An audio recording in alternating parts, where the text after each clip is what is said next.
Podcast is now starting. All attendees are in listen-only mode. Hello, and welcome to VBA Express and our webinar on Excel tables. I'd like to thank you for taking the time to be with us today. It's great to see so many people here. We hope you enjoy it. The topic today is going to be presented by Zach Barisi. If you don't know Zach, he has a long history with us, which dates back to the inception of our site, and is one of the co-founders. He's a member of many online Excel forums and has recently authored a book on Excel tables, first of its kind, and is developing a tables add-in. He also likes long walks in the park, cheeseburgers, and Xbox. Today's webinar is scheduled for 1 hour. We'll do our best to keep it at that, and we'll have about 10 minutes at the end for any questions. We also don't mind staying on a little longer if there are more questions. Feel free to type your questions in the chat box as we go along. We'll have someone monitoring them throughout the webinar. For this webinar, we'll be using Excel 2013 to show the examples, although most of it can be used from Excel 2007 through 2013. We won't be covering Excel Online or Excel for iPad. And with that said, Zach, you have anything else to add? You want to just get right into it? Yeah, hi, and make sure you can hear me. Can you guys hear me? Yep, I can hear you. Okay, all right. I was having some problems with my mic. Well, it's nice to be here. Thanks everyone for joining on your Friday. I understand how important everyone's time is, so thank you very much for being here. Thank you, Joe, for the introduction, and Christopher Fennell for actually putting all of this together. As I understand it, this will be available later on as a recording, and of course, thanks to VBA Express and all of its members. So I am ready to jump right into it, and since this is going to be recorded, if anyone jumps in a little late, you can view this later on. So a few things that I want to cover first is just what we're going to cover. So this is not going to be covering any VBA. That is actually scheduled for next Friday's webinar, where it will be all VBA, all tables. So we won't actually be covering any VBA here. So what we're going to cover is more of a beginner to intermediate for tables, and some things you might know and some things you might not. So I'm just going to cover some of the most asked questions and least known tips that I find helpful. As Joe mentioned, I did recently write a book on this that was recently published with I co-authored it with Kevin Jones, whose online moniker is Zorvek, who frequents Experts Exchange and some other websites. All of the material that we're going to cover today is in the book, and if you'd like to check it out, it's exceltables.com. So what we're going to cover today is how to create tables. We're going to cover some anatomy and behavior of tables with some rules. We're going to talk a little bit about styles and customizing those styles and some pitfalls with those. We're going to spend a large chunk of time on table formulas and structured references. So there's some definite gotchas when dealing with formulas and tables, and we'll talk about those, as well as some bugs that are just kind of a pain to deal with. And then we'll kind of briefly cover filtering, sorting, and duplicate data and the benefits of doing that with a table, and then some external data. So I'm going to be using sample file that is provided by Deborah Dalglish. She is an Excel MVP, and her website is contextures.com, and the URL here in the cell is where you can find this file, which doesn't have these cells here. But this is sample data provided by Deborah for free, so I like to use it. It's very simple, but it gets the point across. So first of all, if you're not familiar with tables, we're going to talk about creating a table first. So I just copied and pasted special values, so I have just data here that is not in a table. And I'm going to set some formatting here. So I have just values. Actually, I'm going to get rid of this total column. So to add a table, there's a few ways to add a table. So I use the keyboard shortcuts a lot because I have my left hand on the keyboard, my right hand on the mouse, and it just saves me time. So the one that I use is Control-T for table. This is not always available. It is the primary for US English-based Excel, but for some other languages, Control-T is repurposed for other keyboard shortcuts. So Control-L for list is the keyboard shortcut that will work regardless of the language version of Excel that you have. So the first way is from the Home tab. You see the format of this table. And these colors are based on your theme applied. So if you change I want to change the theme to something else, and you can see that the 6 table colors represent the 6 accent colors that you have for the color scheme applied.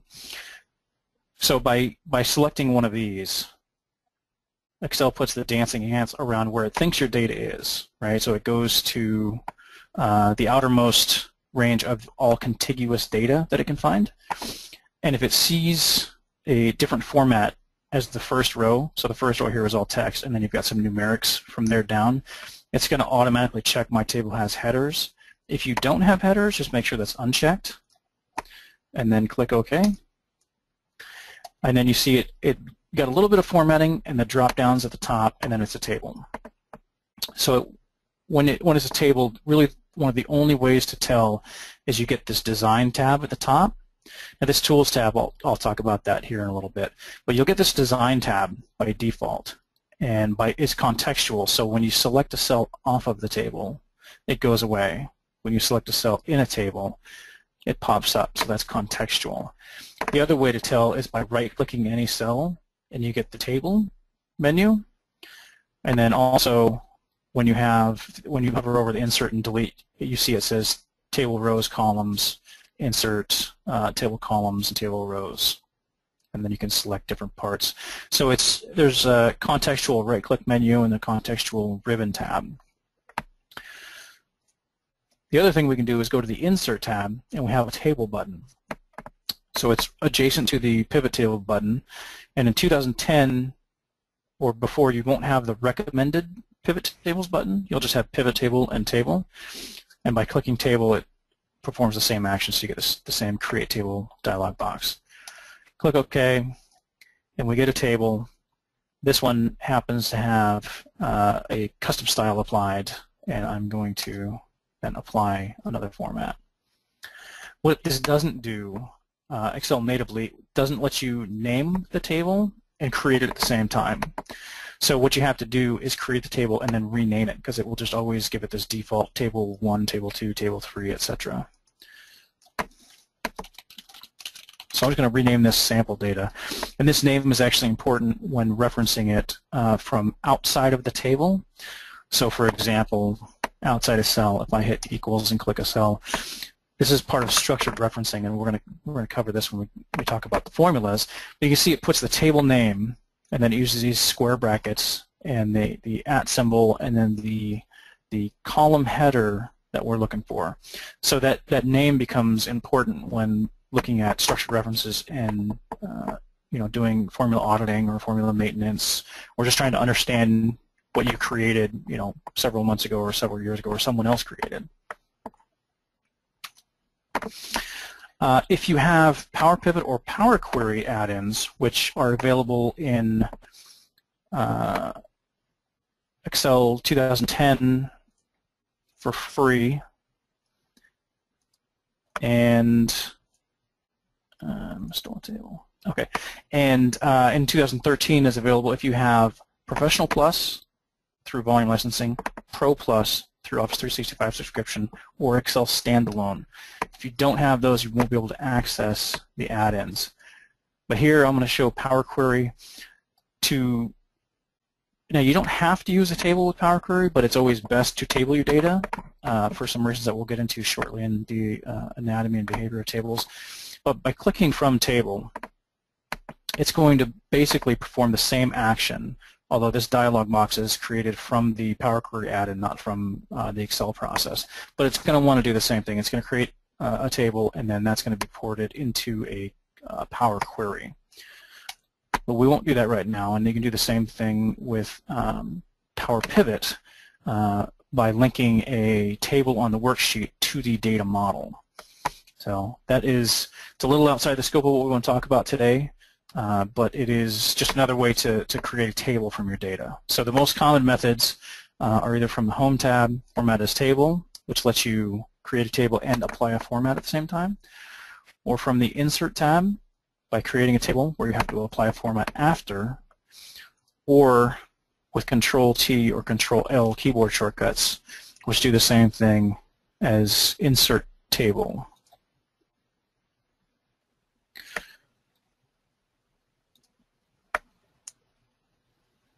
Now, you can also use the keyboard shortcuts for, let me save this. There we go. So you can use the keyboard shortcuts. The Control-T and Control-L are technically called keyboard accelerators. If you hit the Alt key when you're in Excel, you get these little pop-ups on your ribbon controls. So by hitting Alt H for Home tab, and then T for Table, and you can just navigate this with your arrow keys on your keyboard and apply the formula or the format that you want. Hitting Enter will apply that. So you can do it with just the keyboard, you can do it with the mouse, or a combination of both. So there's a few things that happen behind the scenes when you create a table. So first of all, going to the Name Manager with Control F3, or from the Formulas tab, the Name Manager. I like Control F3 because I'm a keyboard person, but if you just click Name Manager, you can see this is all the named ranges, all the visible named ranges in the entire workbook. Now you can have hidden named ranges that you can set with VBA, but we're not getting into that right now. So you can see I have two tables. You can see they have a different icon, and when you select the table, what it refers to is disabled. So you can't change it through the named range or the name manager. But what it does is it basically sets it to an inaccessible named range in the workbook. Now that's a good thing, and that's one of the reasons we can use the structured name, the meaningful name, the table name in a formula, as it refers to a range. So it's not, you know, it's as it's commonly said, it's not magic, it's Excel, right? So when I click equals on my keyboard and click the table on the same row, you can see it has the table name, which the table name is table 4, not very meaningful, and it's saying, you know, at this row of the cost column.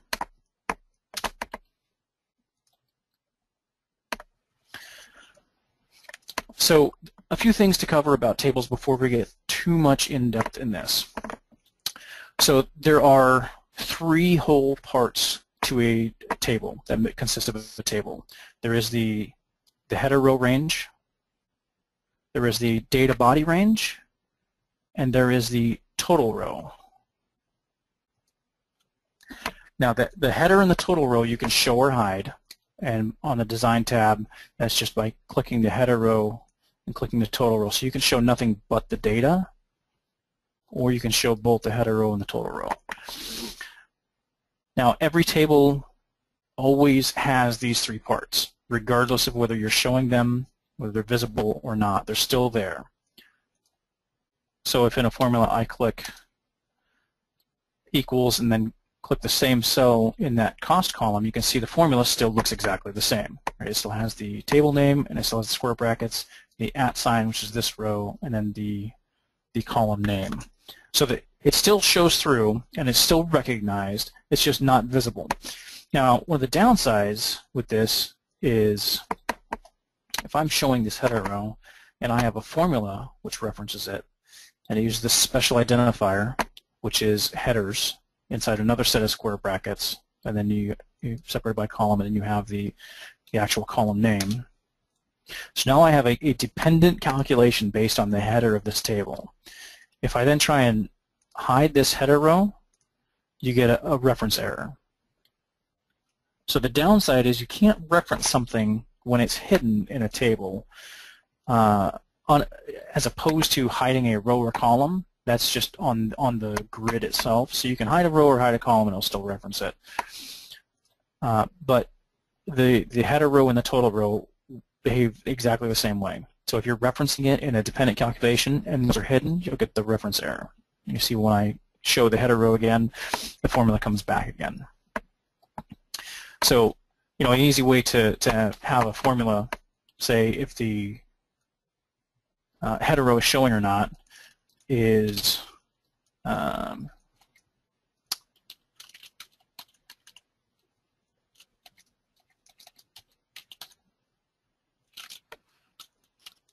use the isError function.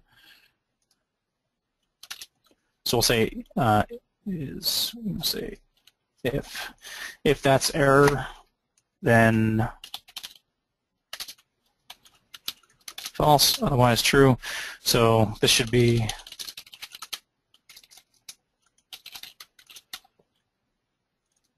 is the header visible?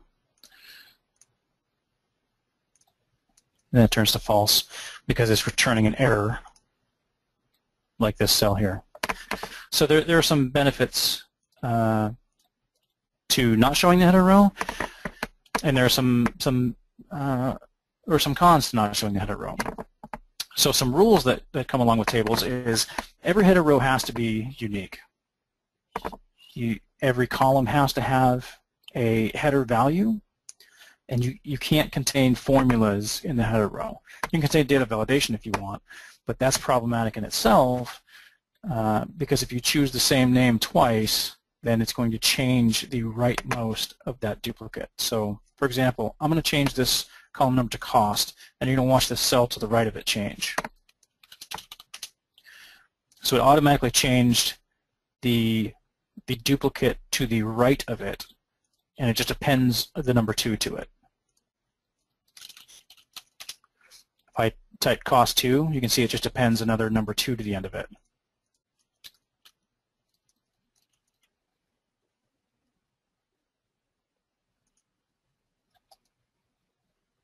Now if I change this right one to units, you can see it's the rightmost table header that is the duplicate, so it changed itself to the number 2.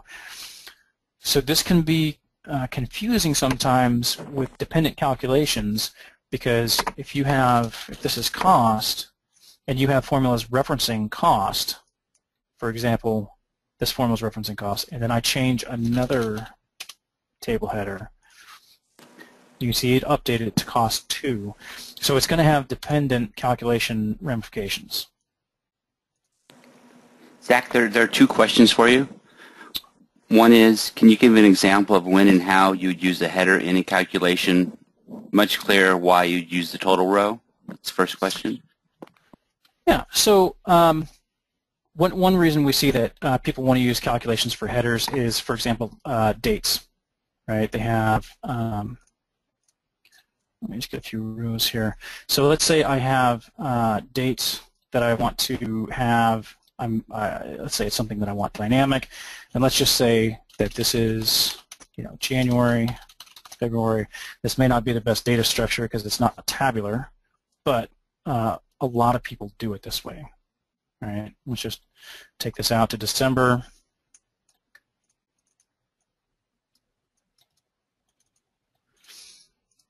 So what happens if I say, okay, this file is for the year 2014, right? This is general, and I say, okay, I want this to show, 1/1/14, 2/1/14, and then I want to change this next year. I say this is a new file, and I want to change it to 2015. Well, I can do a formula, but I can't do it in the header cell, to say equals date, year, that. I'll make this dynamic. Call in1, 1. And then as I drag this over, oops. Right, I get 1, 1, 2, 1, 3, 1. And this is a formula. So this is the year 2015. If I go back to 14, you can see they all update to 2014. So I couldn't place this in the actual header row of the table because you can't put a formula in it, right? So if I say equals 1, it's just going to put it as text to 0. So there's no formulas allowed there. So what I usually do in this case is, and this is one little trick, is once I get the format set up for my headers, what I'll do is I'll use the format painter, set those back to date, and then I'll copy these, put them in the row above. So basically I have what looks like 2 of the same rows, but the top one has the formulas and is actually not part of the table. And the bottom one is the header row of the table. Then I'll just come in here and just hide the header row. Now, it won't actually increase or decrease your rows. You can see it didn't go anywhere. So I just hide this row, and then it looks like you have a table header, even though it's not the actual table header, and you have formulas here. So that's one workaround to actually having formulas in a pseudo header. The downside is if you change the style on the table, these won't, the header row won't change with that table style because they have their formats and the fill and the font and all that set already, right? So they update independently. So I can come in here and, for example, change this to a red table. The header here still stays blue. Now another problem that might occur is when you hit your header row again, and if you want it visible, not only do you have different formats, but it can get a little bit confusing. So another workaround would be, I'm going to change this style back, is to keep this header the same, or keep the header visible, and just change the font color to equal the fill color. Now you can do this simply by choosing the font color. Again, the downside is when you change table styles, my Excel's a little slow to catch up, that font won't update with the table style because you set the font color with table styles. Or you can. Most table styles have font color set.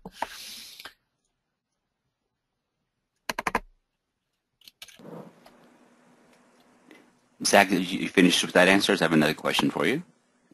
Yes, I'm gonna close Excel here and then open it back up because it's going pretty slow for GoToWebinar. But yeah, okay. What's the next question? The other question you can answer off the top of your head: deleting the visible range after filtering a table, does it have any effect on the hidden cells in between? Deleting rows with hidden cells. So the question is, deleting the visible range after filtering a table, does it have any effect on the hidden cells in between? If you're just selecting the visible range, no. Generally and usually, this is not coming back up. Oh, there we go. So what Excel tries to do is it tries to do that for you, right? So if I take out all central items, if I select all table rows and click delete and then unfilter this, you can see that it's still visible. If you do this outside of the table, Excel is going to delete all the rows in between the upper bound and lower bound of the selection. So the lower bound of the selection would be row 5 here, right? So I select row 5 through 28. Lower bound is 5, upper bound is 28. So it's going to delete everything in between. With a table, it's by default just going to delete the visible rows. So that is one nice thing about tables. If you notice, when I tried to delete these rows, so I just right-click on the select all the rows. Actually, I'm going to select the table rows, which hover my mouse over the left border of the table row, the leftmost column, and I get that right arrow. And clicking there will select just the table row. Now, when I right-click the selection and I went delete, you probably noticed it said entire sheet row. So by default, what it's going to want to do is delete the entire sheet row, which means everything left and right of it. This is one reason why it might not be a good idea to structure tables left to right or horizontally. Usually tables are best vertically if you have to put more than one table on a worksheet, or just separate them out to multiple worksheets is the most bulletproof method. I hope that answered your question. Let's see here. Yeah, I can't really view these questions. Was there any other questions? Yeah, I don't know if this is a question or comment. Instead of formatting the text in the color of the header row, just apply custom format, ... It's true. You can. And the effect will be independent of the table style applied, FYI. Thank you, David. It will. It will. And so, David, thank you. And so what David's talking about is by doing a custom format of just semicolon, semicolon, semicolon, basically the semicolon separates out the types of formats. So there's 4 formats. So there's greater than 0 as your first semicolon, less than 0, and I'll just put a 0 as housing a number, equal to 0, I'll just put a 0, and then after the third semicolon is text. So usually if you want to show something, you just put the @ sign and it will show the text you can see under the sample. If you leave it blank, however, it will show nothing. So while that's entirely possible, I generally tend to stay away from that. Unless it's your spreadsheet that you own, it's not going to go out to anyone, or if you just really want to have them not see it, because it can be kind of confusing from a maintenance perspective, but it's certainly a viable option. When I create table styles, so I'll duplicate this one, what I try and do is I'll come in here to the header row, format it, and then whatever fill I use, so this one fill is on orange, the font, I'll just make the same color. So this one, I'll say my table style, click OK. And it doesn't apply it right away, but if I click that, then I can take this and I can format it as general. And when I go back, if I right-click applying clear formatting, you can see it does it the same way. So that's there's 2 different methods for it, but yes, the semicolon, semicolon, semicolon method will work for any cell, not just table headers. I mean, it'll work for the total row and even the data body range also. So I'm just going to delete a few rows here. I'll work with a shorter data set. Okay. So that's one way to mimic a table header where you can use formulas. And you can do things like, if I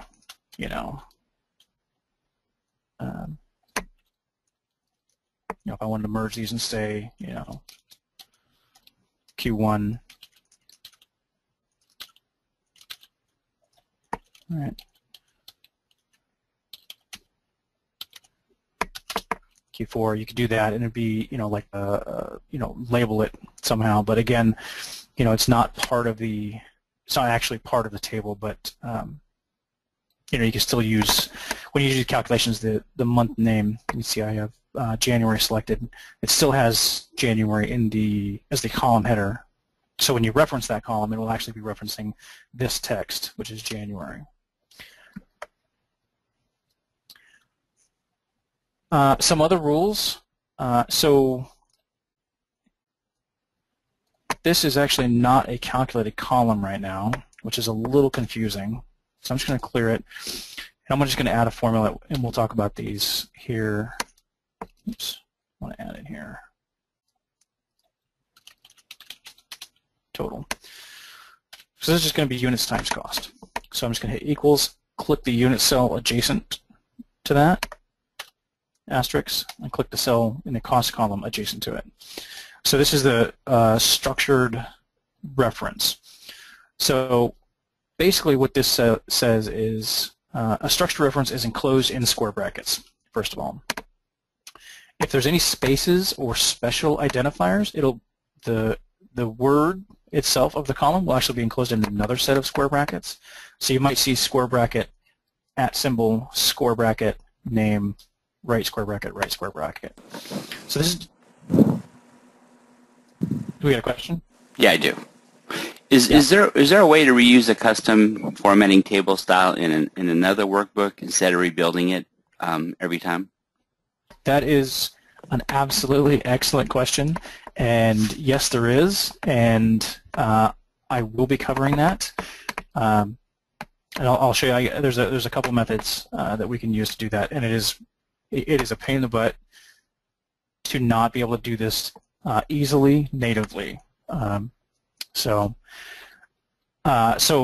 first of all, table styles live in the workbook itself, right? They're not actually accessible besides going through the Design tab and in the Table Styles gallery, which this is also available on the Home tab by clicking Format as Table.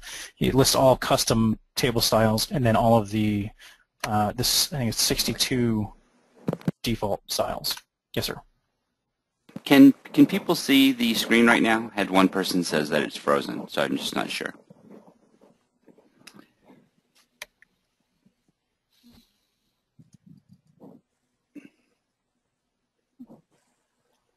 Okay, you're good, Zach. Go ahead.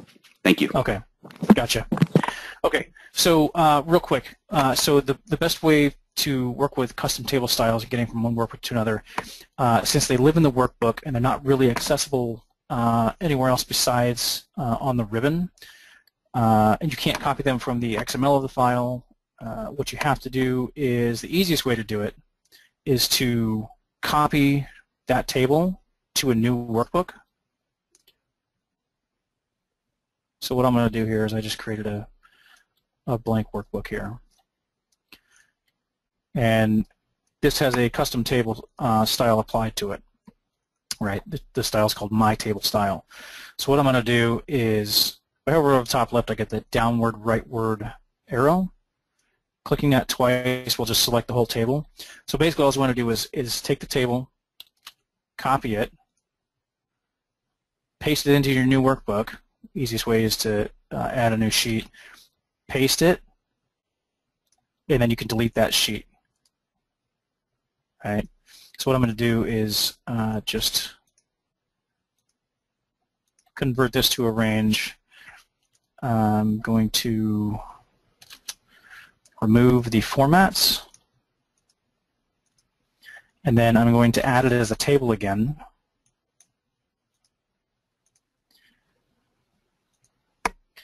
And then when I click on table style, as you can see, it's got a table style that is, this is actually the same table style. It's called My Table Style.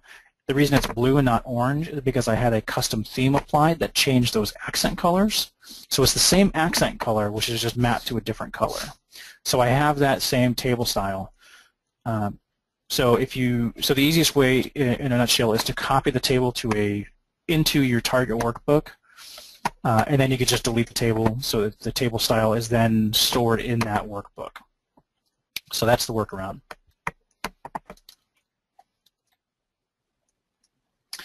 I'm actually building this into an add-in, which is this what this Tools tab is.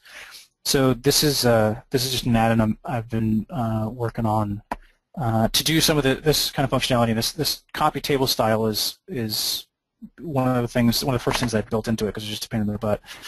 And I just put that in a button where you can copy the table style. It'll list all open workbooks. You can see I actually don't have any workbooks open right now. Or you can browse to a file and choose the file you want. And then you get this message that says the style has been captured or has been copied to that workbook. So, and I actually use this quite a bit. Yeah. So Zach, when will that be available, and how will people get that add-in if they're interested in the future? So right now it's not available. It's actually still in development. I'm finishing up a few kind of last-minute things. And so it'll be available from the website exceltables.com. And That was exceltables.com, correct? Yep. Okay. Yep. exceltables.com, and which if you go to it, there's the table tools button at the top, and there's just a little bit about kind of what it does. And the picture's kind of an early picture right now, and it's going to be compatible with the Excel 2007 through 2013. And there'll be a short beta phase is what we're planning to get some beta testers. So if you want to know when that will be beta tested, I'll be making a blog post on the exceltables.com/blog, and I'll probably be mentioning it at feedbacks just in case anyone's interested. But yeah, the more feedback, the merrier. We're planning on having a free version and a pro version. So the pro version has quite a few number of tools to be able to export table data to other applications and things like that, and control sorting and filtering and things like that. So, and if anyone has any ideas that you'd like to see as part of a table tools added, please feel free to contact me. You can get me at Zack, Z-A-C-K, at exceltables.com. It's probably the easiest and shortest email address to get me from. Okay, so that's how to copy a table style from one workbook to another. And I actually do this a lot from templates. So I'll go File, New, and if I find a template I want, like there's a budget template that's got some really nice table styles in it, and which one is it? It's a semi-monthly home budget right here. So this has some nice table styles. I like this blue one. Orange has got a nice nice color to it. I like the the gray bottom of the header and the header colors in that. So there's 3 table styles, custom table styles in this workbook. And so what I'll usually do is, first of all, you can either select the whole table, copy it into your workbook, or what I do is I'll just use this add-in copy style. I want to copy it to my sample data workbook. Hit copy. It's been copied. Select the next table style that I want to copy. Copied in. And you can do this for every table style that you want. And then when I close this workbook, I have all of these table styles, or the 2 table styles that I copied in there. So that's one method that I use to copy table styles, because it's kind of a pain in the butt natively. So that's the easy way to do it. Okay. Now just a quick word about customizing table styles. And I went into this menu before, but if it's a built-in table style, you won't be able to modify it. You'll have to duplicate it first.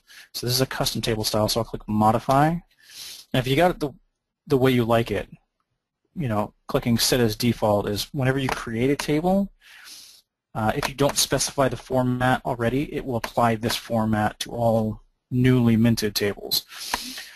So the way this works is every bold item has a format applied, and if it's not bold, it doesn't have a format applied. And you can see there are, I don't know, is there 11 or 13 or so formats that you can apply. And so you can do column striping. You can actually do dual column and dual row striping.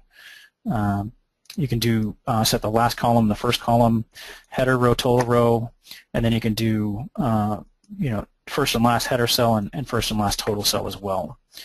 So I'll usually just do header, whole table, and first row stripe just in case I want banding, which is applied right now. And when you format it, you actually only have 3 options to format. You have font, border, and fill. So you don't have the number, you don't have alignment, and you don't have protection. And there's only certain things that you can do with the font. So you can see the font name is disabled, the font size is disabled, but you have the font style, so bold, italic, etc., the color, and then you can do strike through or not, and then you can apply an underline. So those are the only font styles that you can apply, which is funny because I almost always applying a separate font name and size, and I'll show you how I do that in a second. The border, you can do basically any border you want. The fill, any fill you want. There's no restriction there. So now to get a different header style, to get a bigger font, which is generally the case, what I'll usually do is apply a font style, which will be usually a header style, and I'll customize these. You can right-click any one of these and modify these as well. But I'll apply the header format that I want. Now the downside to this is, well, I can get it looking the way I want, and it's a style, so if I want to change it, I just change the style. If you right-click on the applied style and you click Apply and Clear Formats, it's going to get rid of the cell style that's applied there. Now it will keep the underlying cell format like you would set from the Home tab. So you can see these are still all dates. These are still all currency, and these are just general format. Excuse me. So it'll keep that, but it will remove everything else. So it'll remove your borders, cell styles, things like that. Sometimes styles get jumbled, and as my friend Kevin likes to say, mangled. And that's one of the things that the Table Tools does, is it lets you reset formats, which actually does a true reset for the entire table, which it can be a little bit difficult to get sometimes. And it's just another item I'll show you here. What the Table Tools does is it lets you, so let's say I set one table style and I have multiple tables in this worksheet, right? And I want to apply this table style to all other tables instead of going in and clicking the table, going to design, clicking the one you want. From the Table Tools, we just paint styles. You can do all tables in this worksheet or the whole workbook. And I say yes, and then every table gets that style applied to it. So it's just kind of a handy tool for doing basically like what the format painter does, like you would get from the Home tab, but with table styles.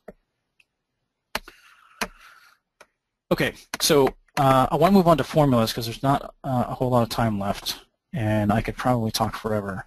So a couple things with structured references. First of all, I told you about they're all enclosed in square brackets. The @ symbol means this row, so it's going to say the value in this row from the units column multiplied by the value in this row of the cost column. So it's just units times cost. So evaluating this or looking at this formula is a lot easier to figure out what's going on, as opposed to standard cell referencing, which you can use, which would be E5 times F5. Hit enter, and it'll copy that formula all the way down. Now this will work just the same on large data sets, and I'm talking 150,000, 200,000 rows or more. Structured references can slow your recalc time a little bit. So you can use standard cell referencing or structured referencing. What you don't want to do is use absolute cell referencing in this. So just for example, let's just say the good example is a running total, right? So a running total in Excel, and I'm going to turn the totals are off here.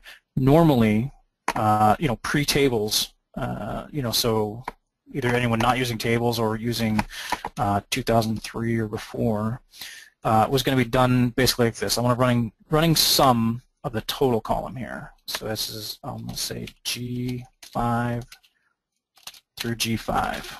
So basically what this has done is this is going to lock in this left cell reference, and then we're using the colon operator that says through G5, which doesn't have the dollar sign, so it's relative. So this will move as I copy the rows down. Now I hit enter, and as you can see, that formula is the same. I go to the next row, you can see it G5 through G6, G5 through G7, and so on. And everything looks right in the world as well. The problem is when you start adding rows, click in the bottom right corner of the table, hit tab. I'm just going to add a few rows here.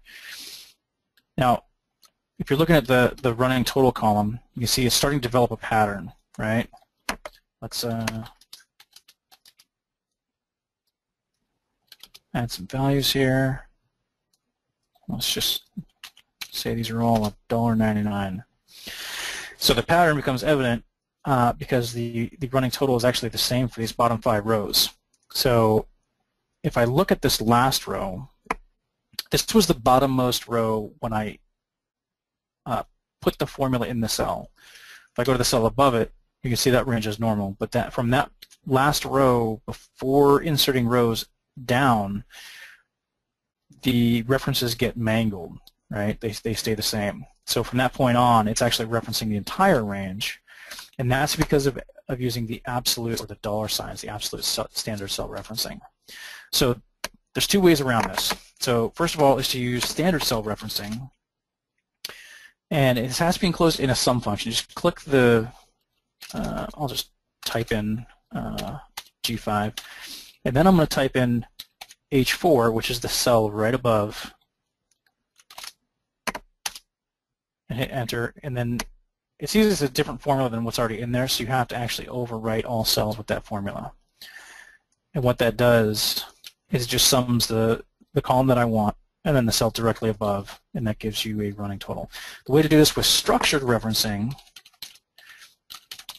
is to use the index formula and say my first reference always has to be this first cell. So I want to index that entire column, and the row number will be 1. Always return the first row number, and that's it. That's my first reference. It will always start from that row. And then I'll put the colon, and I'll say through this cell. Hit enter. And then the reason this works, this and the other one worked where it didn't sum, or excuse me, where the standard cell referencing didn't count the total row is because the total rows have to have a textual value. You can't actually have numbers. So if you put a number in there, it will be text. So if I put 0 in here, this is actually a textual value. So as I sum that, or that's within the sum function, sum will ignore text or count text as 0. So if you actually did, equals G5 plus H4, this would actually fail.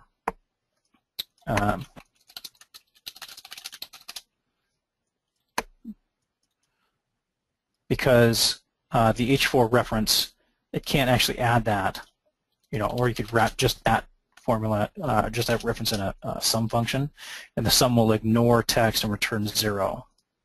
So if I do an evaluate formula on it, you can see sum H4 is 0. So there's 2 ways of adding a running total. This is also in the table tools. Add running total of any kind you want. You can add a running sum, and just adds the formula for you. You want a running average. It does the same thing. Use the average formula. The only one that's a little different is the count A, since it you actually have to discredit the header row as 1. So you want to do the sum of the number prior, and then you actually have to take 1 away for the header. So there's multiple ways for doing this. The easy way is just to wrap everything in a sum function. When referencing the entire column,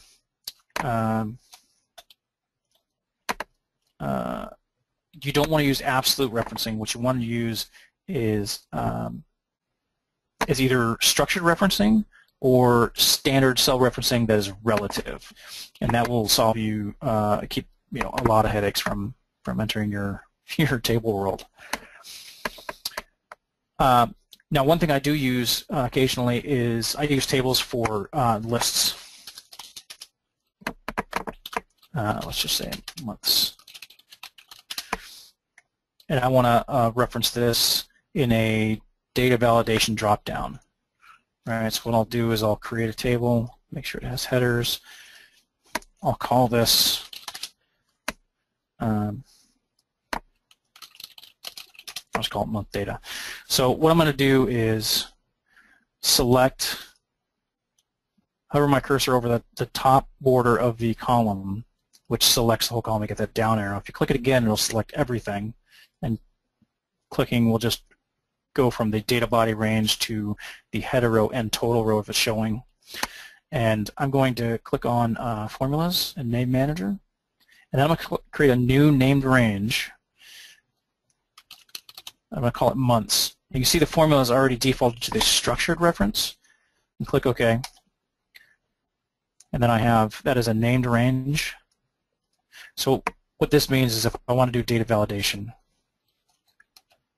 the list, if I said equals, and I click the same named or same range for the table, it doesn't give me a structure reference, it gives me an absolute reference.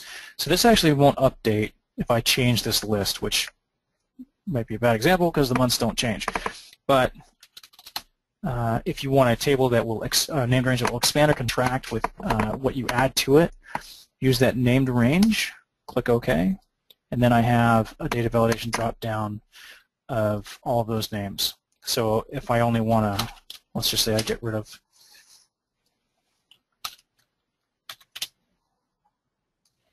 okay. What am I doing? Oh, I had too many selected. All right, there's my data validation. So if I remove some rows, the named range then only points to the data that's in it, so you can see it only goes to September now. So using tables as a named range source for data validation can be extremely handy, and it will, your data validation list will update with whatever you have in that table. Now, a quick couple of notes about sorting, filtering, and removing duplicates. The benefits of doing that with table is the range is already known. So a lot of times when you have just standard data,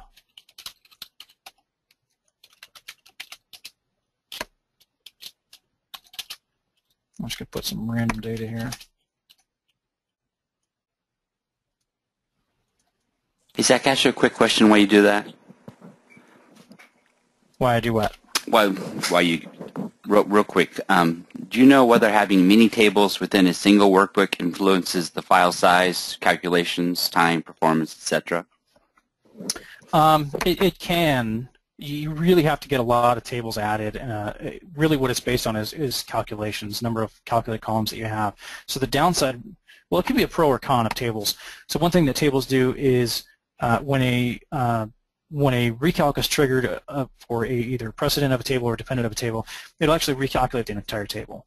So if you have a lot of tables, per se, that won't affect your recalc time. But if you have a lot of calculated columns in that table, you could seriously impact the recalc performance. So I had a recent guy ask me about performance of a workbook with tables in it, and he had tables set with 600 rows and one table with 600 rows for each month of the year, and then he had about half a dozen more with summarizing calculations. He didn't need all 600 rows, but he wanted to expand the table to have as many rows as would possibly be needed, and he was having performance issues.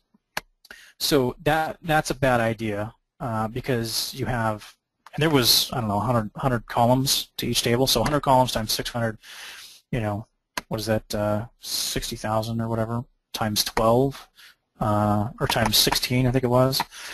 That's a lot of calculations, and with a change that triggers one table calculation, every cell will recalculate. It's kind of a downside with tables. I mean, it's nice that it's always updated all the time, regardless of any change to it. But the downside is if you have a large number of formulas or dependent references, it could take a long time to calculate. So yeah, the number of iterative calculations that you have in a table will affect the calculation performance. So it's definitely best to to have streamlined calculations. If you need to know if your formulas can get better, I would recommend going to a forum. Either posting at vbaexpress.com in the Excel forum, or searching like mrexcel.com or something like that. So yeah, it's definitely an issue. Let's see.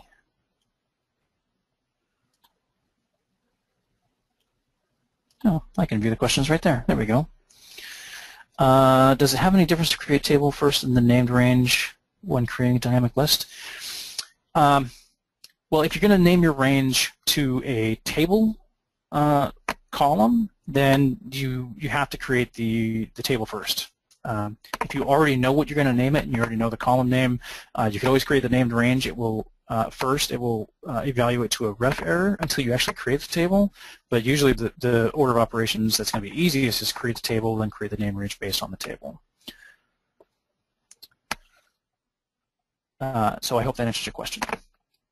Okay, so I know there's short time left, but so the note on filtering and sorting is, you're never going to get that message box that says, do you want to expand your range or do you want to continue using the same range? And if you've ever had that, it's a pain in the butt, and sometimes it's hard to know whether you actually want to expand it, especially when sorting.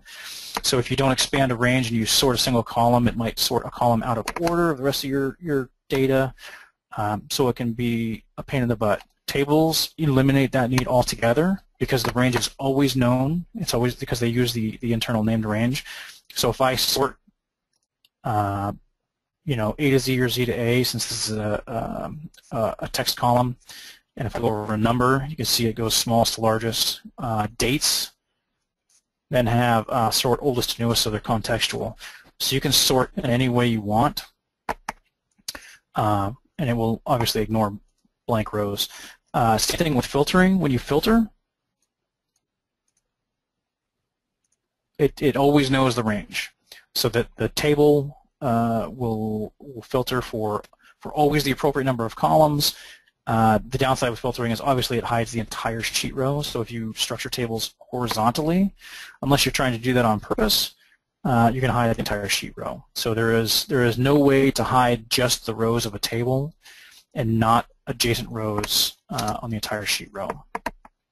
Removing duplicates is also just as easy because it always knows the range, because you could get the same question. And the columns listed will have the column names, whereas if you do it on a non-table data, it'll say column A, column B, column C, or whatever you have selected. The My Data Has header is always checked, and then you can say, yeah, I want to remove all duplicates from the order date. Click OK, and you'll say, okay, it's got 4 duplicates found, which it found the blanks, and 17 unique values remain. Cool. The other nice thing is when using conditional formatting, it will expand and contract with the table, and then the same thing with using it as a source for a pivot table. So I want to use this for a pivot table, and I'll show you this real quick. So let's just say region, rep, and total. All right, now I'm going to make this a tabular form, which I recommend everyone use. It defaults to compact form, which is a pain. So then I have a table, and no matter how many rows I expand or contract this table to, when I go to the pivot table, right-click any cell and refresh, and it will always point to that data source. So if I look at changing the data source, you can see it defaults to the table name, which is that behind-the-scenes reference range name.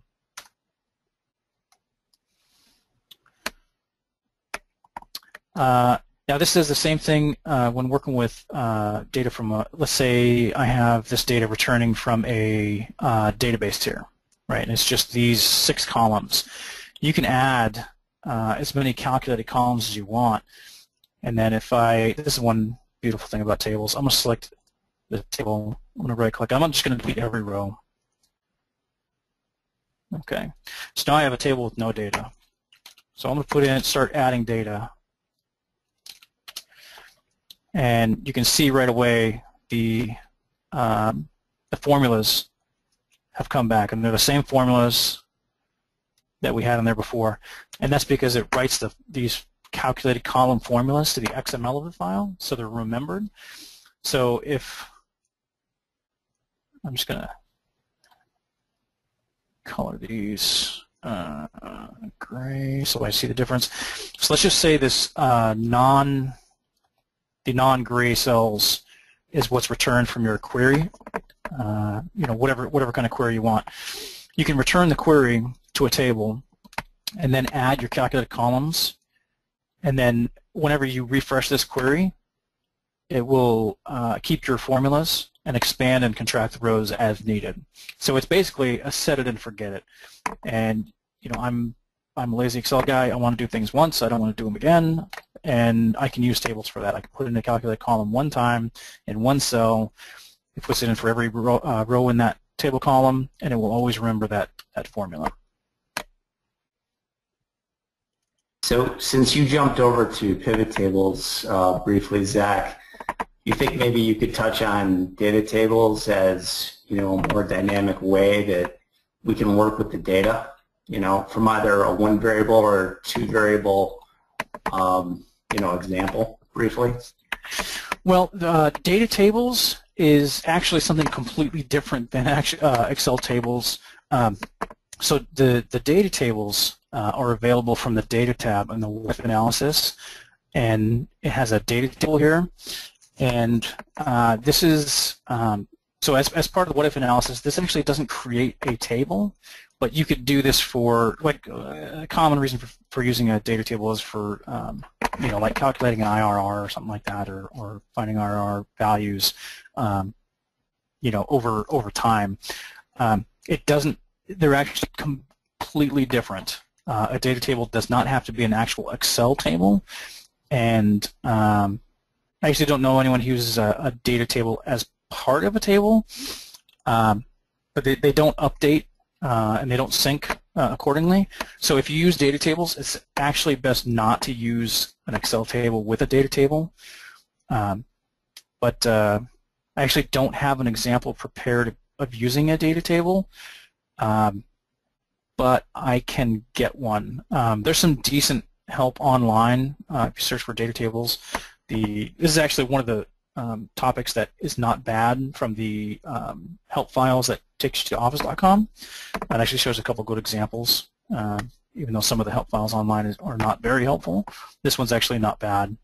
But if anyone would like me to make a workbook available for download that shows data tables, I can do that. Just let us know or shoot me an email, and I can do that and get one and probably get it up next week. So I know it's 3 p.m. Eastern, 12 Pacific, and I know we said we wanted to keep it to an hour. If anyone has any questions, I'm perfectly willing and perfectly happy to stay longer and keep answering questions. I have a question, Zach. Yeah. Before you go, so the webinar next week, which is highly VBA, why should they attend, and how is that different than what you've shown today? Well, it's the webinar next week is, like you said, it's all VBA, and the big downside to working with tables and VBA is, I'll just give you an example. So I'm going to record a macro, and I'm just going to click in the formula bar and reconfirm that formula. Stop the macro. And okay, so I'm having some errors. Okay, so there we go. Okay, so so this is what I get. So I get so I see the formula. Can you possibly zoom in a little so it's a little larger on screen, or? You can make the font bigger. Thank you. I like it nice and small. Okay, so the reference that it actually makes is with the worksheet and not a table reference. So basically the moral of the story here is the macro recorder will never give you a reference to a table object unless you create a table, unlike it. So for example, if I insert table here, record,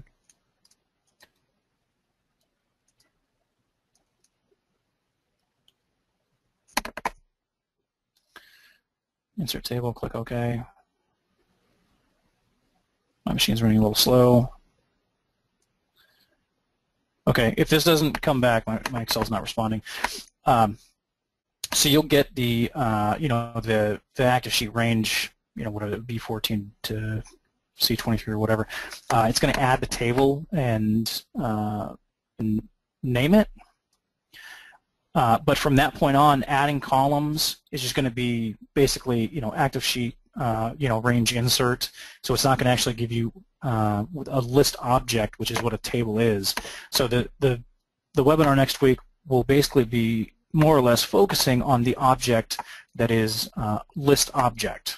So it's how to work with tables in VBA when not using the range object, which is, you can use the range object, but it's a little less intuitive. You don't have all the IntelliSense that you get with working with tables with VBA, and I'm big on IntelliSense, because it lets people explore and figure out, different procedures and methods to use and the things that they have available to them. So it'll be covering the list object object member and how to what I would consider the proper way to use tables with VBA. And I could show you some examples, but my Okay. There's another question there. It's a long one. I don't know if you can read it. It starts with, I have many sheets in Excel. let me just end this task real quick. Okay.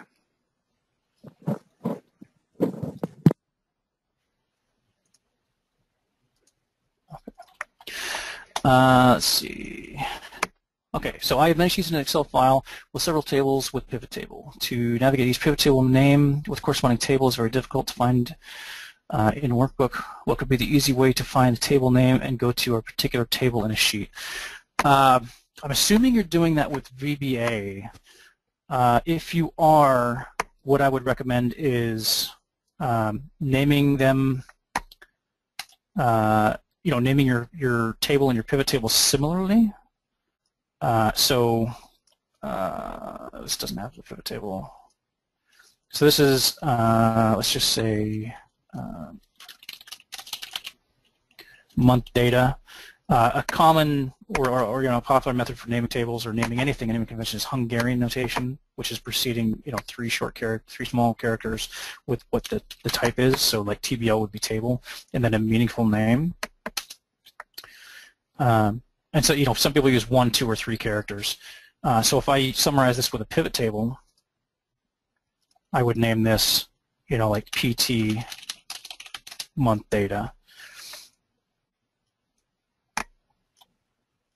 And then whatever I added to this, this doesn't have the calculator column I use, but so they're named similarly, so I know that this PT month data, the source data is TBL month data. The other way is to just click the change data source, and it will automatically select the source data, and you'll be able to see where it's at, and it's a modeless form, so you can actually select the sheet and then navigate around where you want. Just make sure to cancel when you're done, because it'll want to change the range if you select another cell. But that's the easiest way how to do that. So another question is, what type of people should attend the webinar next week? Because since it's mostly on VBA, what would the audience be? So I think anyone who is either insatiably curious, like myself, or those who are looking to automate tables to to be able to leverage tables with code, so you can do things like perform an action or a set of actions at the click of a button, or adding change events to a table range. So anyone who really just wants to automate tables, And I've got some examples. Let me see here. I've been working on putting a class module together for this. So in here I've got some things that are like available for in like the table tools add-in, but I've got them in VBA. So things like printing just the table, exporting the table to another worksheet, clearing the filter, clearing the sort, returning properties, things like that. This can all be done from VBA. There's, like here's a procedure to export it to another workbook. Clear sort, clear filter, print table, things like that are done in Excel, but not easily natively through plain old vanilla Excel. While we can still do it, like copying the table style. We can absolutely do that. In just natively in Excel, right? Copy the table, put it, paste it in the destination workbook, and then delete it when you're done. The table style that exists in that source work or the target workbook. How can we do that with code? I want to do it at the click of a button. So it's for programming things like like this table tools add-in. This is all done with code. So it's anyone who wants to automate tables and make their life easier. Okay, so I see you've got a lot of questions here. Can we use data source for one table from another workbook? I'm assuming you're talking about pivot tables for us. So the way I would do that is, so natively, when you just click Insert Pivot Table, you get, it wants to use tables. Microsoft really pushed them. You can use an external source, which you should be able to connect to an Excel workbook. We kind of get into a really subjective topic area because it really depends on a lot of factors. So the question I would ask is it really the most efficient way to create a pivot table report by connecting to an external source, or should you be doing this in the file, or should you merge the files? I mean, there's a lot of questions that need answering, but yeah, you can create a connection to a data file, Excel data file. So you can do that from the data tab. You can do all sorts of connections. You can do SQL Server access. Text files won't actually return to a table for various reasons, but you can create a connection to it. But everything besides a text file, like a SQL Server, like a Microsoft query from Access, excuse me, from the web and from the text are excluded. But everything else will want to put everything into a table, and from the web and from the text, it won't put it into a table. And if you create a table over the top of it, it will kill the data connection. And that's just because they can't guarantee the structure of the data coming from those sources, because they don't adhere to the rules of tables, like one header row, all unique header rows. But from a database, for example, you have to have those things. Every field has to be unique, and you only have one field name, so it goes into one header row, etc. So there are benefits to creating to external data sources because they use tables. Let's see, what other questions we got here? Did you see the question on how I can collect all table names in one sheet with the hyperlink? No, I did not see that one, but you can definitely do that with VBA. Let's see, one of the things, see, I got some code here to create a table of contents. Let's see, I think this is the one. So this one creates table of contents. This is based on, there's a knowledge base entry at VBA Express that I made to create table of contents, and I updated it here last month. It was in sore need of updating. But what it does is it just creates a TOC sheet and hyperlinks to each one of those. This doesn't actually do tables, but we could modify the code to do just tables. It's actually a really good idea. I really like that idea a lot. But maybe that'll be an example we can do next week, is to create a table of contents of just tables instead of every worksheet. So here's a question about next week. So we have these two workbooks for the 2010 version and 2013 on the VBA Express webinar page, but I did not look. Do those have code behind them, or so that people could have a working example of the code, or would that be next week? I don't think that they have any code behind them. I have some of this code, like I said, like this this class module here is just in my personal workbook right now. But so I will port this over to a sample workbook and give that to you, Christopher, so you can upload it. So it will be available, and this VBA will work in 2007. Well, it's best in 2010 and 13. Some of this stuff is not going to be available in 2007. I don't believe. Yeah, I don't think some of these are available in 2007. Do people still use 2007? Yeah. Oh, yeah. No, there's quite a few people using 2007. Like I tell everyone, I always highly recommend that you upgrade if you have 2007, just because it's such a bad version. There's a lot of known bugs. 2010 is a very good and very stable version. I use 2013. I like it much better. I know of very few issues or reasons why not to upgrade to 2013. For example, running Power Pivot or Power Query. Power Pivot is freely available for every edition of 2010, but it's only available for specific editions of 2013, which is kind of a pain. And it's almost like Microsoft reneged on this cool tool that they gave to everyone and then said, okay, only certain people can use it, which was kind of total crap in my opinion.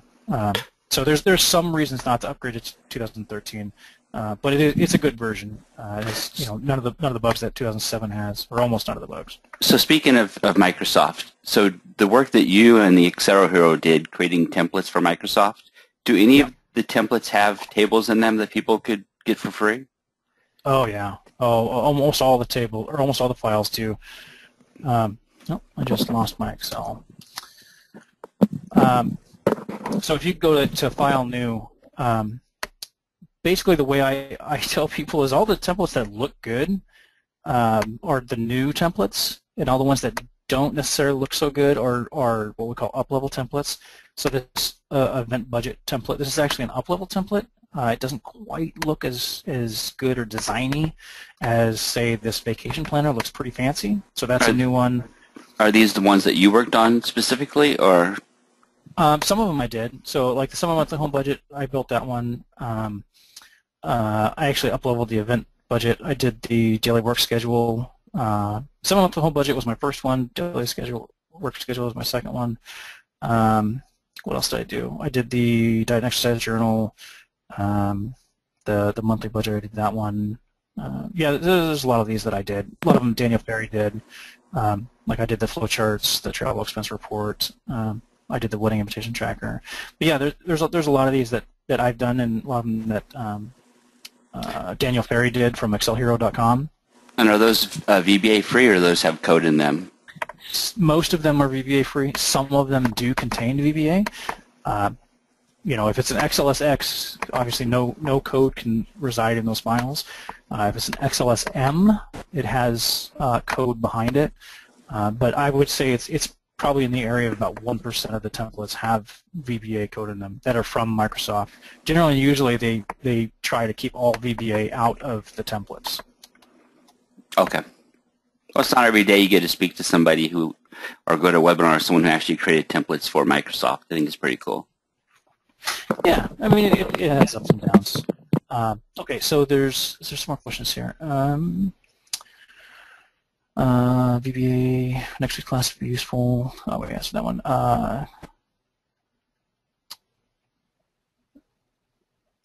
So let me answer this specifically. Are you going to cover how to create pivot table VBA? Probably.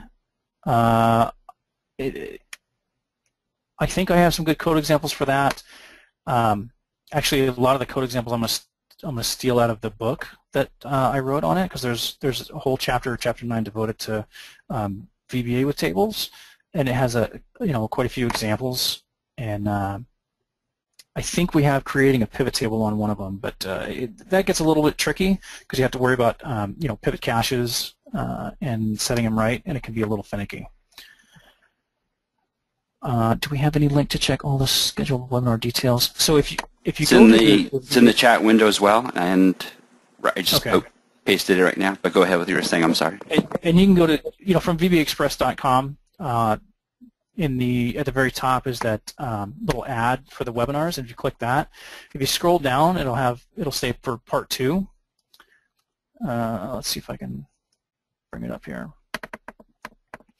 So if you click this, and there's my ugly little mug. If you click the ad here, and you scroll down, there's a link that says see information for part 2 of this 2-part series. If you click that, this will take you, this is part 2, and this is where the registration link for part 2 is.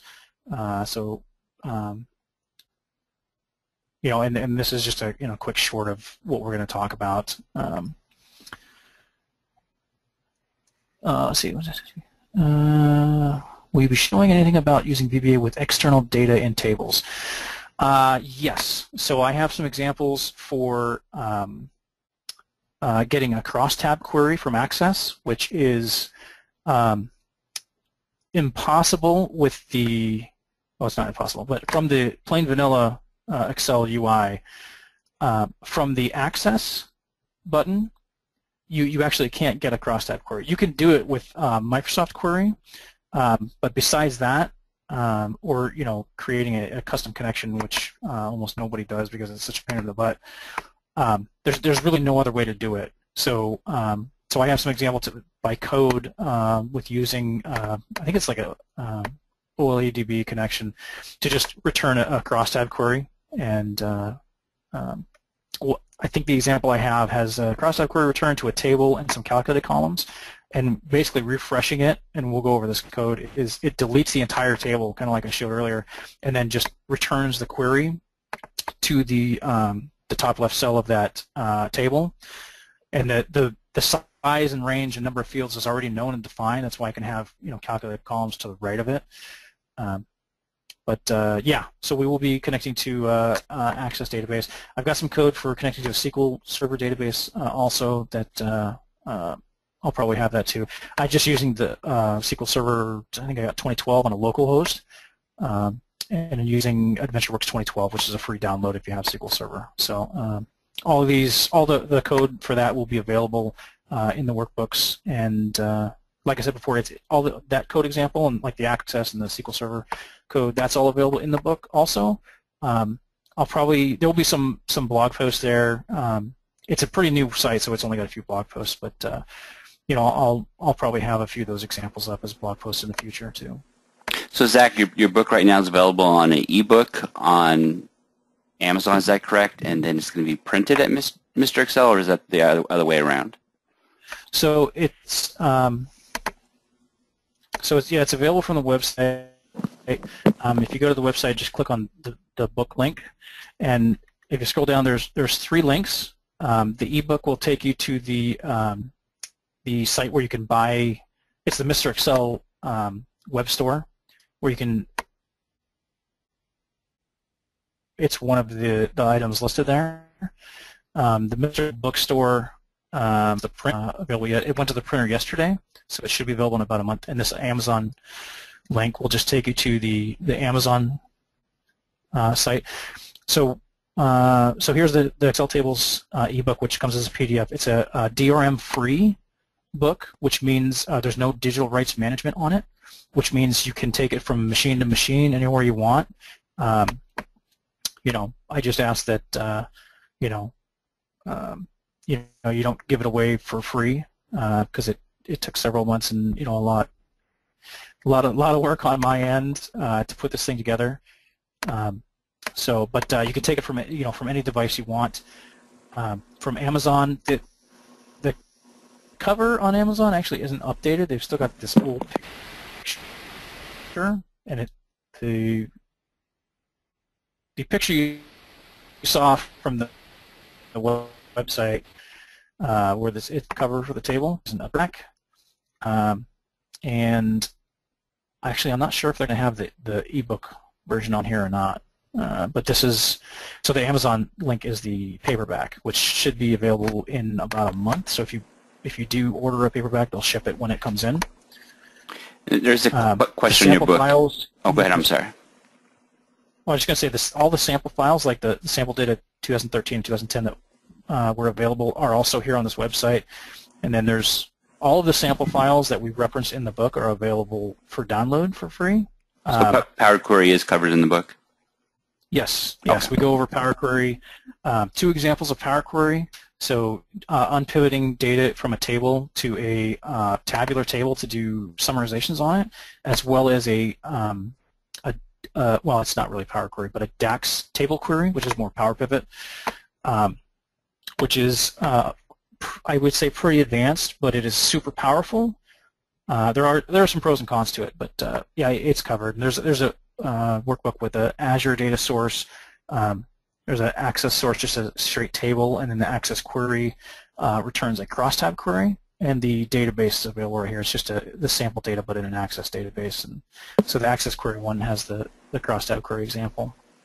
I know we didn't discuss this in advance, but do you have any other sources that people can check to learn about Excel tables that not necessarily you've written, but that are available? There are very few. One of them is Deborah Dalglish's site, contextures.com, and if you just go to Excel tips, I think it's under T for tables. Yeah, so she's got some stuff in here. It's not like here's a Excel table and then here's a data table. It's 2 separate topics. There's not a whole lot of information just on tables. There's like sporadic information like this. Again, Carl Peters. What is it, jkpads.com, I think? Yeah, jkp-ads.com. Really nice guy out of the Netherlands called Jan Karel. He's an English and Dutch site, but he's got some stuff that's available under, it's somewhere in here, but he's got some stuff on some tables, and I can't find it real quick. Anyway, he's got some stuff on tables, but it's it's kind of sporadic, and the idea with the exceltables.com was all tables all the time, right? I wanted it to be the the #1 source for anything tables, and like I said, the blog is in its infancy really, but I'll be adding to it all the time. There's also a lot of great stuff on the Excel and Access blog, which is what is it?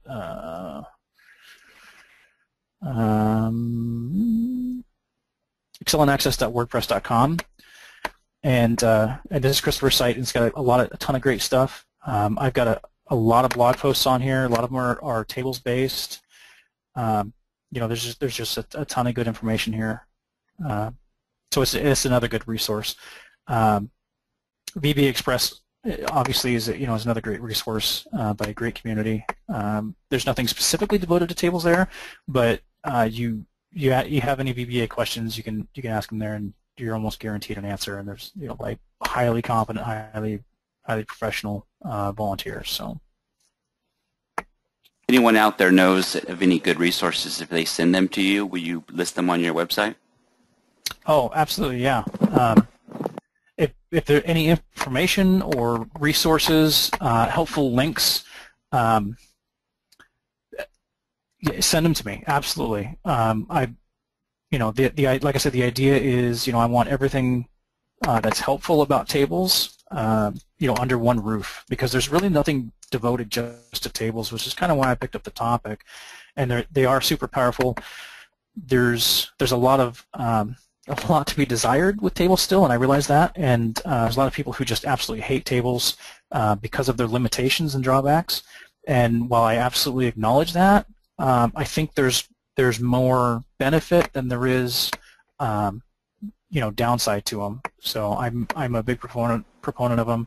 And like I said, I like doing things once. I'm the lazy coder. I want to do it once. I want to set it and forget it. I don't want to mess with it. And that's tables let me do that. So here's a curveball for you. Yeah, shoot. The Mac version. Is it the same? It's pretty much the same. Yeah. All the basic functionality is the same. For Excel 2013 on the desktop, we have table slicers now, which is what these are here on the left. And from the Design tab, just click Insert Slicer.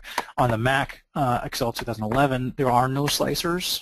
You can still filter, and you can remove duplicates, and you can do, you can sort, you can add calculated columns, and all that happy jazz. But you don't have slicers. But calculated columns work the same. Table formatting works the same.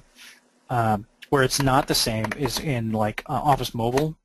And Office Mobile is they have iOS. I think they have an Android version. I'm not 100% on that. Moral of the story there is there are no tables. Your tables can live in the files, but you won't actually be able to do anything with them that you would normally. Excel Online absolutely supports table, which is the browser-based version of Excel.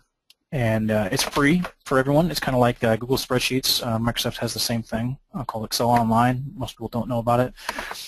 And to answer your question, can slicers be manipulated in VBA? Yes, absolutely, they can. And then Excel for iPad has tables, but there's limited functionality with tables. You don't have all of the goody features that you have in Excel Desktop. So unfortunately, the Excel story across platforms is not the same. By and large, though, if you have a table in one workbook without any kind of major frills like slicers, things like that, it's going to work across pretty much every Excel story. It will function exactly the same in Excel Online. It's one nice thing about it, but you can't have any VBA. You can't run VBA in the file. VBA can live in the file and be stored on Excel Online now. Prior to a few months ago, the VBA was actually destroyed if you open the file on Excel Online, but it's not any longer. It's one of the things they updated, which is really nice. But you can't run VBA from there. Let's see. What other questions we have? If you haven't left, there's a question about the database, connecting databases from tables. And they said like SQL Server, Oracle, MySQL, etc. The only two database examples that I have is to Access and to SQL Server. But yes, the question is absolutely you can connect to any database basically as long as you have that database driver. For example, QuickBooks, right? You can return data to a table from QuickBooks. But you have to have a QuickBooks driver, which you can download free from their website. If we click on from other sources, right? There's already some connections that are pre-configured, like SQL Server, right? It already knows how to create that connection. If you want to just do any plain vanilla OLADB source, you can just use the connection wizard and take choose the source you want. If you want to choose other, it's basically going to bring up this data links. So as long as you can create a connection to it, you can return it to a table with the caveat of data from the web or data from a text file, which you can't use tables on. Which, if you use VBA for those are actually returned to query tables and not an actual table or a list object. So while you can control all of the above with VBA, they're slightly different objects, so they're handled a little differently. Can you connect with a cloud like Dropbox? Dropbox, basically you're creating a synchronized local copy. These sample data files, where I have them resided is actually on my Dropbox. In the sample data file of my tables book, where I can have all my table stuff. And you can see this is actually the file that I have open right now is in my Dropbox. So however you use Dropbox, it'll function the same with or without tables, just as you would normally. How about Google Drive? That's a good question. I've actually never done an external data connection to a Google Drive source. That is a really good question because I have absolutely no idea. I've only seen a couple of people ever ask that question, and while I think it's possible, I don't know how to do it. I actually know a guy who's using both Excel and tables and Google spreadsheets to facilitate like a user-entered form. They got a user form on a Google spreadsheet, and so they have people answer questions, and they receive the responses, and they summarize it and create reports in the Excel side. So I don't think they're actually doing live links, but I would think that there would be some way to do it. That might be a good pet project for me to work on, actually. Amazon RDSs. I don't know. I would. Again, I have no idea. I've actually never worked with those. But I would be interested to find out. And if anyone happens to know the answer to that, if you could let me know, I would be appreciative. And that is Zach@exceltables.com. Is that correct? Yeah. And I have heard some things about Amazon RDS. I actually don't know anyone that's using it, like I said, but I've read a little bit online, heard a little bit of scuttlebutt that. It's good and it is fast. I have no idea about it personally. OneDrive, yeah. So OneDrive is, for those of you who don't know what OneDrive is, it used to be called SkyDrive, and it's basically Microsoft's version of Google Drive. And it's free. If you've ever had a Hotmail account, like I've got a Hotmail account from way back in the day, the new version, if you want to do it today, is Outlook.com. And basically what that is it's a free platform for, in fact, you know what? I'll just show you my OneDrive. So you go to hotmail.com, excuse me, and you have this bar at the top, and you see it says OneDrive. Click the drop down. These are all the free options that you have. So you have everyone has free email. You have a free contacts. You have a free calendar. You have OneDrive where you store all your files. And I think by default a free account. I think right now you're getting 7 gigs free. With Office 365 accounts, I think they just upped that to 100 gigabytes. I think. But anyway, there's some file size limitations as far as like uploading and total file storage for free accounts. But basically, you have Word, Excel, PowerPoint, and OneNote for free. Now, they're a trimmed-down version, but if I click on Excel Online, you can take any file from Excel Online, create it in your OneDrive, and open it in Excel Desktop. And it's the same for Excel for iPad and so on. You connect to those data sources. So anything I update in desktop Excel that lives in my OneDrive, as soon as I save it in desktop, it will upload to OneDrive and refresh that copy.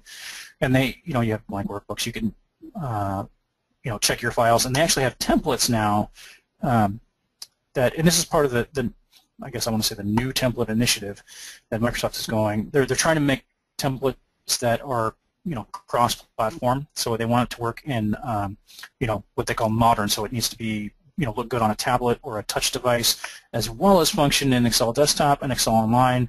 So there's things like, no VBA. They're trying to stay away from data validation, which works in Excel Online, but complex data validation sometimes busts. Things like that. So let me just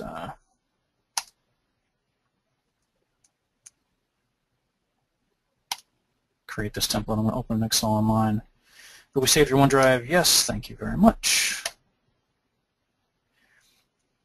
And with this file saved on my OneDrive, so first of all, I'm going to save as, and you notice there's no save button in Excel Online. It's kind of like OneNote. It saves as you go. So I'm going to save this as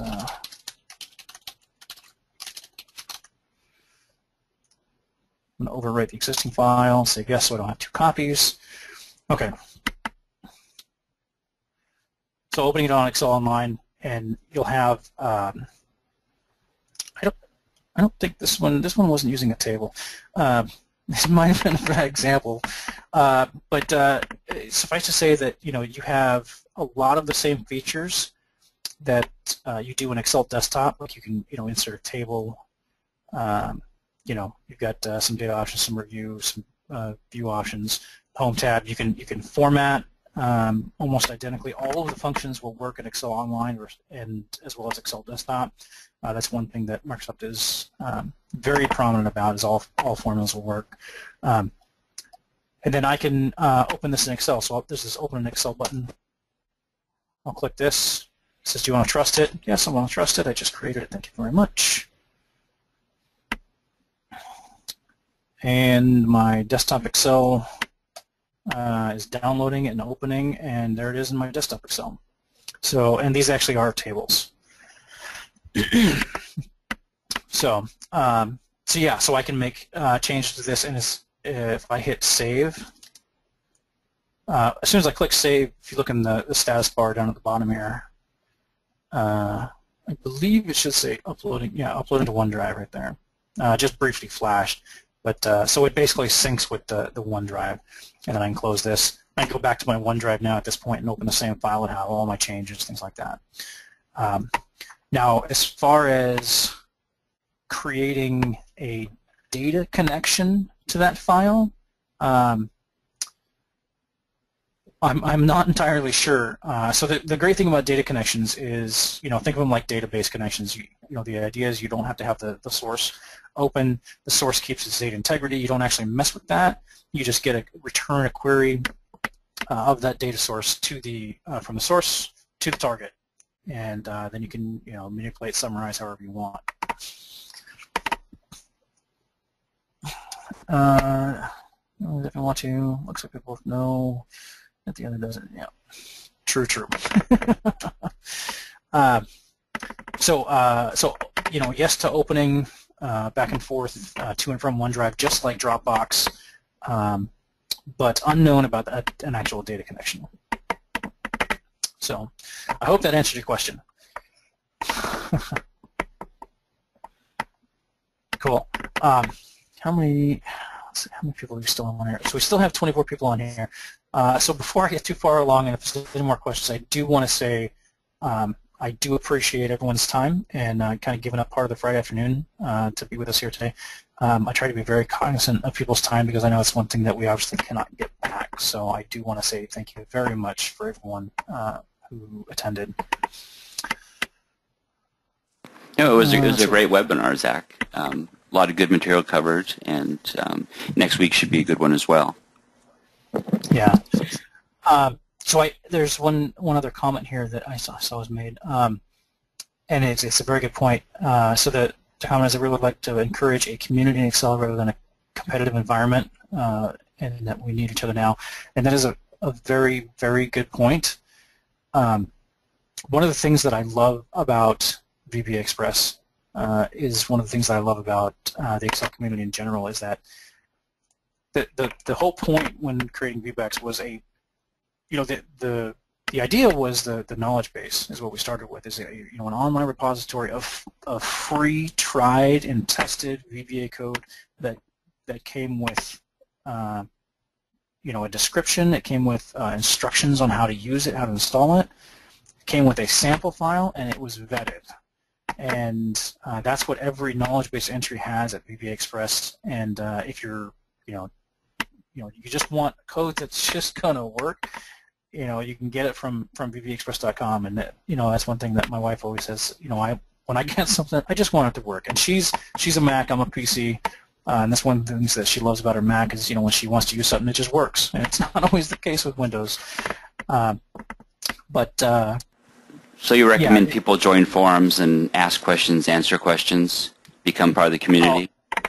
Absolutely, absolutely. Even if, the people that we call lurkers, the people that join forums and just sit back and read questions, and they either have a 0 post count or maybe just a low post count.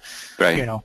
It's still part of the community. You're still getting the benefit of what the community is all about, and it's sharing information. It's not a college course. You're not going to learn everything up front, but it's just they're great places where people can just share information.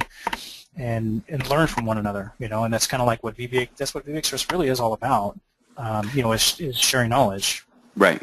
So yourself and other MVPs and other people that answer questions are on multiple forums, correct? Like, so VBAexpress.com, expertsexchange.com, MrExcel.com, excelforum.com, or any others you could name that people might want to visit? Yeah, some people say in specific forums. Some people, like myself, I'm kind of a mutt. I travel around to different websites. I actually started at MrExcel.com, which has a very high traffic volume. So sometimes posts can be lost in the mix there, but it's got a ton of good information. Just VBAexpress.com, Experts Exchange, which is experts-exchange.com. I'll let you figure out why they added the dash to it.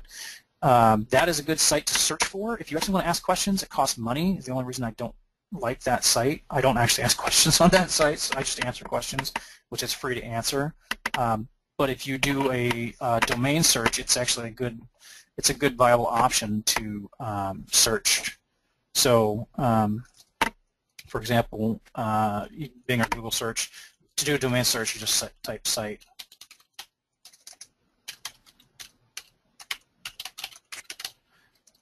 Put the domain name, and then just add your keywords, right? So Excel. So I know you've done some webinars for Experts Exchange. You mentioned earlier today you've done some videos for them. Are they available for free, or you have to be a member to see your videos on there? I did. I think it was like 20 micro tutorials, which is 5-minute videos, and they're between like 4 and 6 minutes, but they're all about 5-minute videos showing very quickly how to do one specific topic. I don't know if those are available. They're new. I think they were going live. I don't know if it's live yet. It's either this week, next week, or maybe the week after. I did 2 webinars that you can view for free there. Not really sure where they're at. To tell you the truth, I haven't been there in a while. Okay, so video tutorial. So here's one I did on tables, pivot tables, slicers, and timelines. And I just used, as you can see, this is one of the templates from Office.com. That's like if you click File, New in Excel. It's one of the ones that I built, and I just used it because I knew it, because it had all those factors. It had tables, it had pivot tables, slicers, and timelines. So it was a good example to use. But this is a free video. This one's 36 minutes. I thought it was an hour, but I don't know, maybe they trimmed it up a little bit. And then you can view other videos. I did another one on VBA, top 10 things to know. Yeah, 10 things to know when starting with Excel VBA. And this was an hour. This one's an hour and 7 minutes. So those are my 2 webinars that I did for Experts Exchange. What is this link? I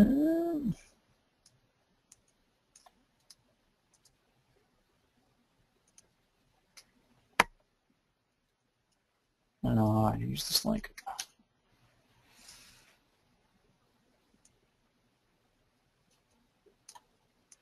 Do we have any sites to check the VBA sample projects? So right now, I don't have any specific files for the VBA webinar that's going to be done next Friday. I'm still kind of creating those. I'm hoping to finish those out this weekend and get them available up on VBA Express early next week. And if nothing else, they will be available to download from the GoToWebinar, and I can always give you the link during the webinar. So if you happen to attend next week's webinar and you don't have the files, just make a comment, or put it in the question box or the chat box that hey, we need a download link, and we'll get those to you.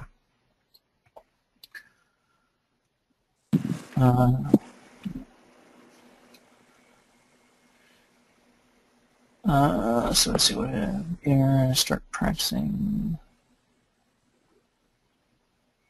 Okay, yeah. So that's a good point to leave. A lot of these examples, the VBA examples, I would probably call intermediate, and maybe some of them advanced. The the example file that I'm working on right now is actually including a class module, which is probably a little more advanced, but I really enjoy the speed and the flexibility that it gives for using code. So I'll have some simple, what I would consider simple VBA examples with tables, as well as some advanced stuff with some class modules and creating your own custom methods and things like that. So it'll be a little bit of everything, kind of like what I hope this one was today. It was kind of a little bit of everything that the beginner could use, and hopefully some of the advanced could pick up too. A great example to that point is literally just yesterday. I had another Excel MVP ask a question of why my structured or why my calculated columns weren't updating properly, and he was using he sent the sample file, and he was using absolute standard cell referencing, and I changed it to use the structured cell referencing, and the formula's updated just fine after that. So you can be the most advanced person in the world. This guy's one of the smartest people I know.